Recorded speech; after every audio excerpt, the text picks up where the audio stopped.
The forest is a closely knit community of plants and animals. It is the product of a long and still continuing process of development.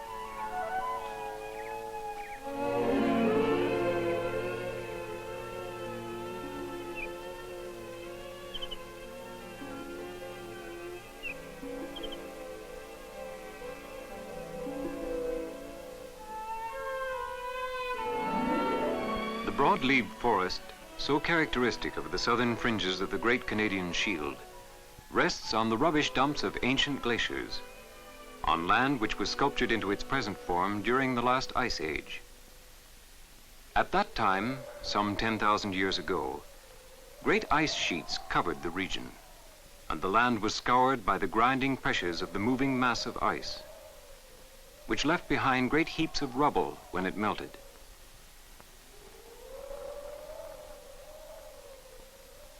As the ice retreated northward, the forest came close behind.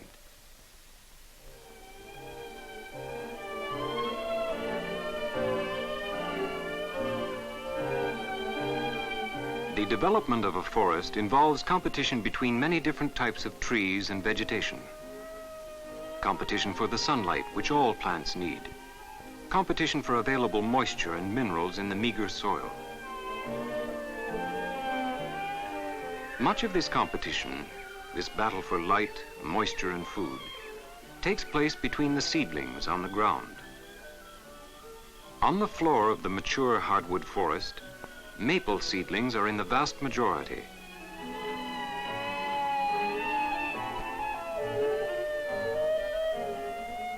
For not only is the maple a plant which can survive with little sunlight, but also it can penetrate easily the heavy litter of maple leaves on the forest floor, an advantage shared by the dog-toothed violet and a few other plants, plants which grow where the maple grows.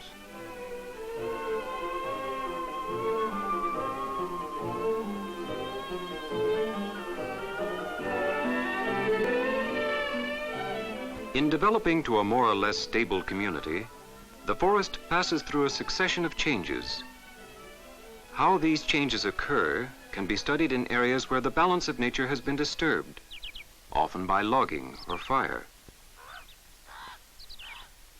or where there are deserted farms or lumber camps with clearings long since abandoned.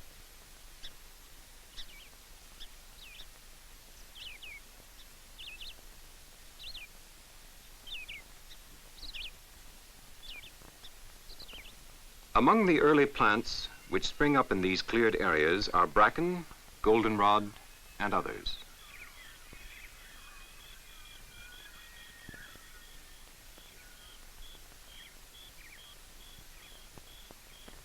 Among the trees which are first to appear are the aspen and the white birch.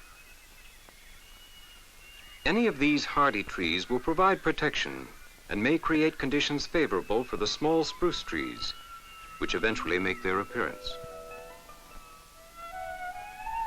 The fox at this stage begins to invade the area to prey upon smaller creatures which have come in to take advantage of the new vegetation.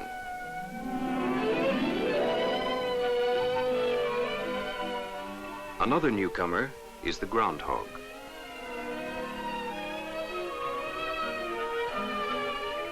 Several years have passed, and while the birch and aspen are growing strongly, the young spruce and pine are quietly multiplying their numbers beneath the protection of the foliage above. There is now sufficient cover to attract forest dwellers like the deer.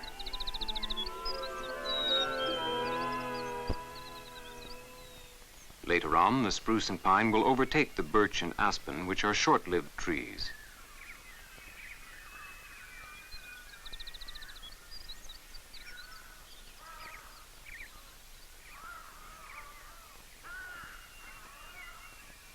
Here amid mature pine and spruce, we can see old birch trees dying out.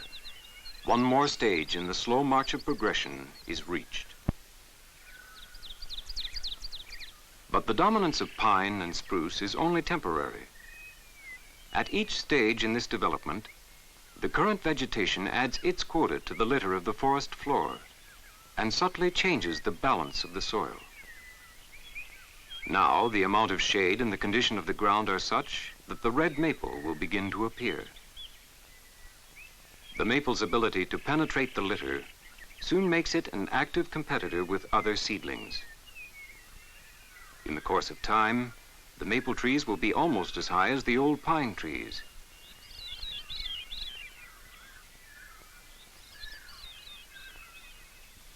By then, the formation of impenetrable layers of dead maple leaves on the forest floor will have made inevitable the final victory of the maple tree.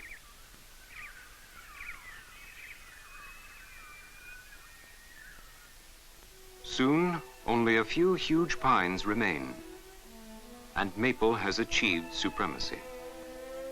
And so today, in the forests which spread along the fringes of the Laurentian Shield, maple dominates the scene.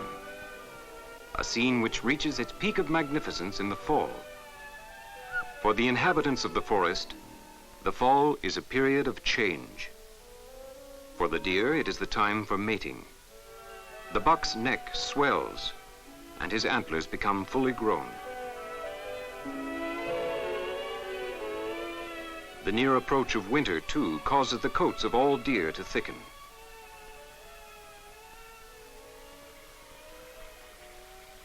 For the beaver, it is the time for final repairs to his dam, so that the water level is maintained before his pond freezes over.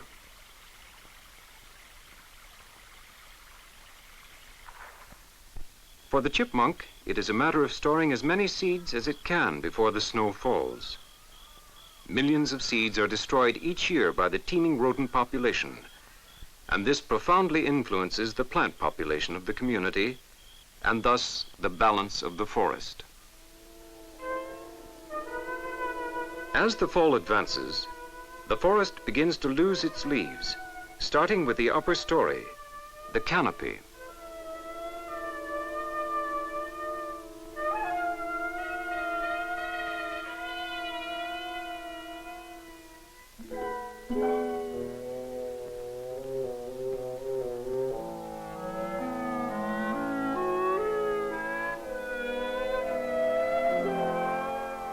Winter in the forest is a time when the trees are dormant.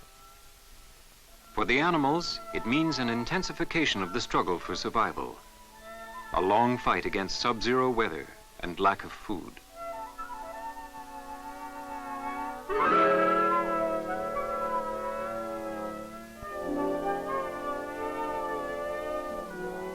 No open water can be found, and bark and twigs are a poor substitute for fresh green leaves.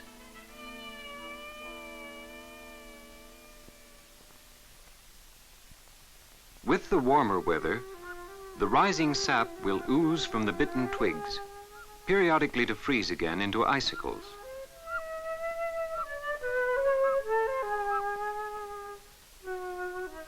But by now the worst is over, and the bursting buds are a welcome meal after a long period of fasting.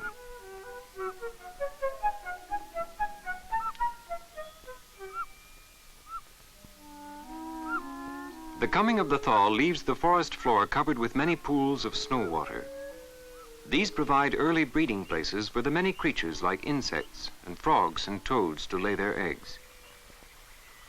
It is the spongy humus of the forest floor soaking up much of this water, which makes the forest such a valuable conserver of moisture over large areas of land.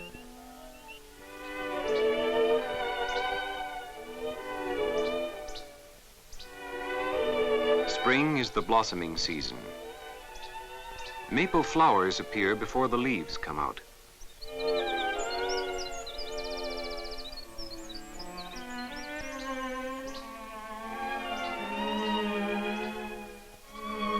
During this time, sunlight can reach the smaller plants on the forest floor, like the white trillium and the red.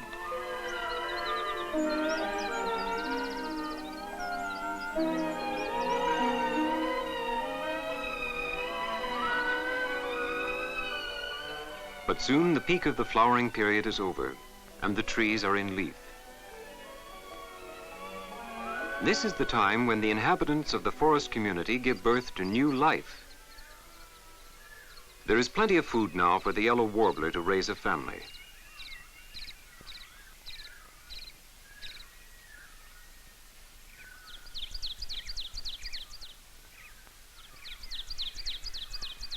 The youngsters of the forest always have some protection during their early development. The fawn, for instance, has a white spotted coat, which provides excellent camouflage. At this stage also, it lacks the scent, which will later attract its natural enemies.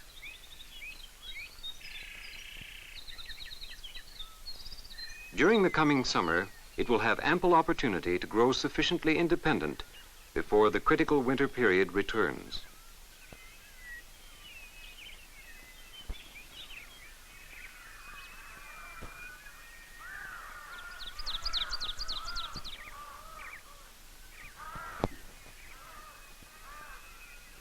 The forest is an integrated community of living things.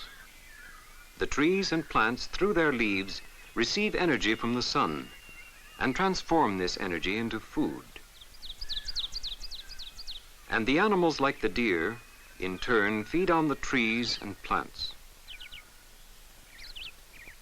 Where numerous, deer may cause extensive destruction, but although the maple seedling here loses part of its foliage, it will usually survive.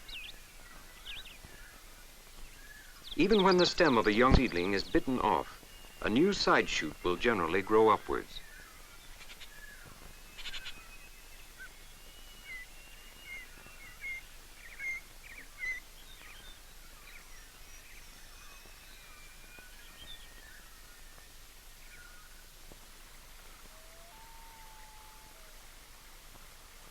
The beaver, on the other hand, uses trees and bushes for the building of its dams, while the bark and leaves provide it with food.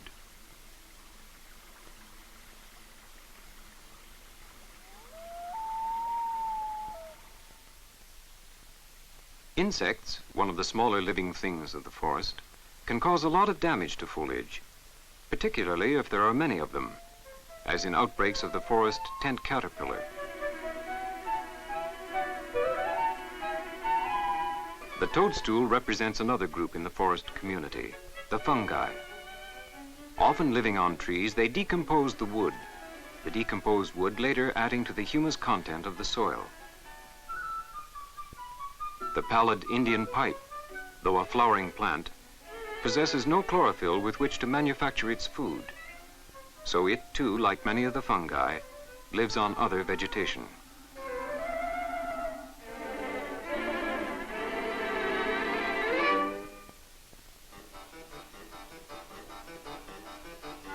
The industrious ants help in the process of decay. Here, way up above the forest floor, they tunnel through the wood of a tree, opening it up to infection by fungus spores.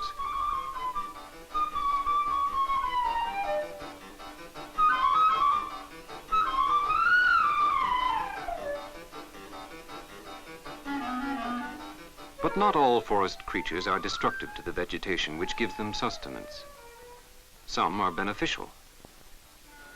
The bee takes nectar from the flower, at the same time doing the job of carrying pollen to other flowers. The butterfly and many other insects do the same. When a member of the forest community dies, there are others like the ants, eager and ready to deal with the remains. Nor do they confine their activities to dead creatures. The living, too, fall prey.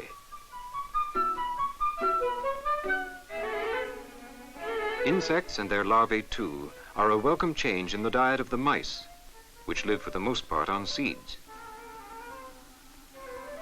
But mice, at the same time, provide food for the bigger members of the forest community. The marten, for example, one of the swiftest hunters of the forest.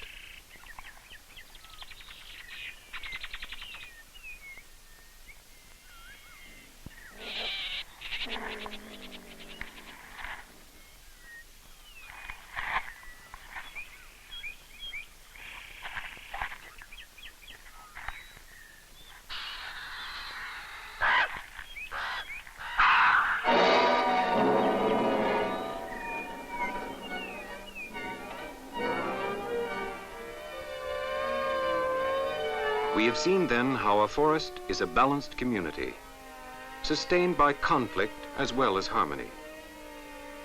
We have seen also that although this balance may be destroyed, the forest will in time restore itself, always following an orderly succession. For man, the forest is a part of his natural environment. From it, he still draws materials for his daily life. Today, it is more than ever a precious heritage of beauty and natural harmony to be preserved and enjoyed.